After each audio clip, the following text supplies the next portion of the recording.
The original Dreamcast classic Sonic Adventure is finally here, arriving on XBLA and PSN Network, and with it, the promises of achievements, avatar items, and even leaderboards. But will a broken camera and poor controls bog down the experience? In other words, has Sega managed to fool us once again by releasing the same game for a third time? Normally you wouldn't expect an E-rated game to have such a deep story, but no, that's how Sonic games roll. Because Sonic Adventure is about a giant godlike creature called Chaos who destroyed the world 1,000 or 1 million years ago. Eggman somehow finds a way to bring him back and decides to make him destroy the world by collecting all of the Chaos Emeralds so he can transform once again. Meanwhile, a character named Decal's Ghost guides our characters so they can defeat Chaos in battle. Every character has their own little side story they follow too, such as Sonic and Tails going after Eggman, Knuckles breaking the Master Emerald and trying to find the pieces, Amy running from a robot, Big trying to catch his frog-like friend, named Froggy. Wow, original name.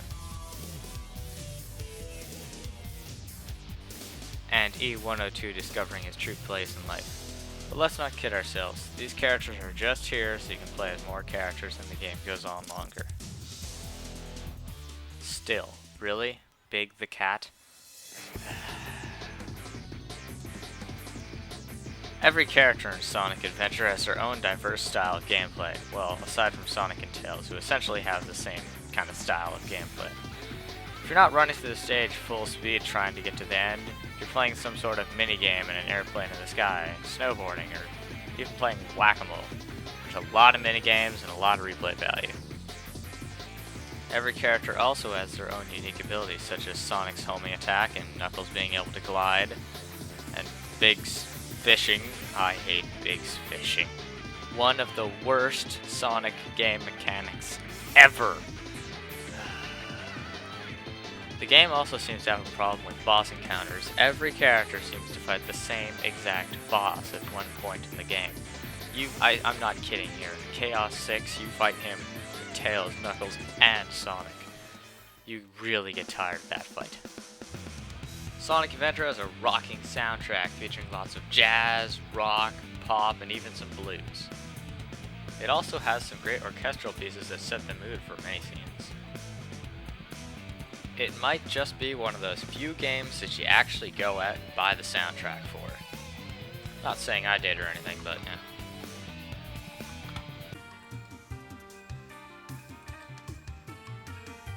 Oh boy, here we go. I didn't want to talk about this, but I kinda have to. First off, you think you're downloading Sonic Adventure for the Dreamcast? You're wrong. It's actually Sonic Adventure DX disguised. Even the credits say Sonic Adventure DX. Yes, that's right, the creators just ported Sonic Adventure DX. And you don't even get the full game. You have to pay another 400 points if you want the full game of DX. It's absolutely, completely retarded. And for some odd reason that I can't fathom, the designers of the game decided it'd be a good idea to put a bright shine on everything. It gets so annoying after a while. It's like a cheap way of making the game feel like it has HD visuals, but it obviously doesn't.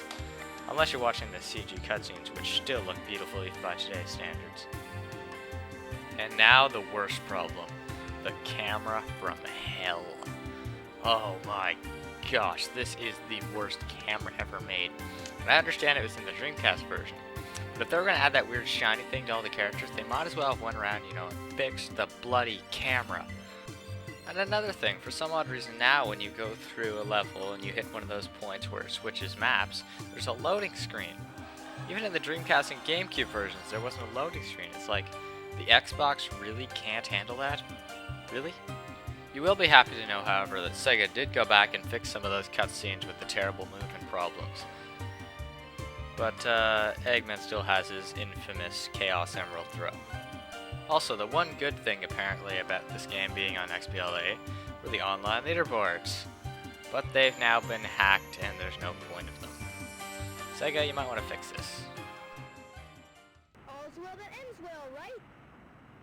Sadly, no. While Sonic Adventure for the XBLA PSN network may have started out as a simple give back to the fans, it's quickly turned into a quick cash in for money.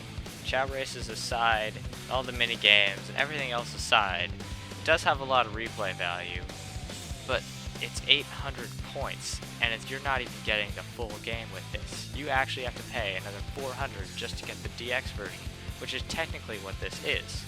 It's kind of like a Dreamcast and DX version 2.5. But I guess if you don't already own Sonic Adventure for the Dreamcast or GameCube, it's worth it. But I still refuse to get that DX DLC. I refuse. You hear me, Sega? I'm not bowing down to you this time.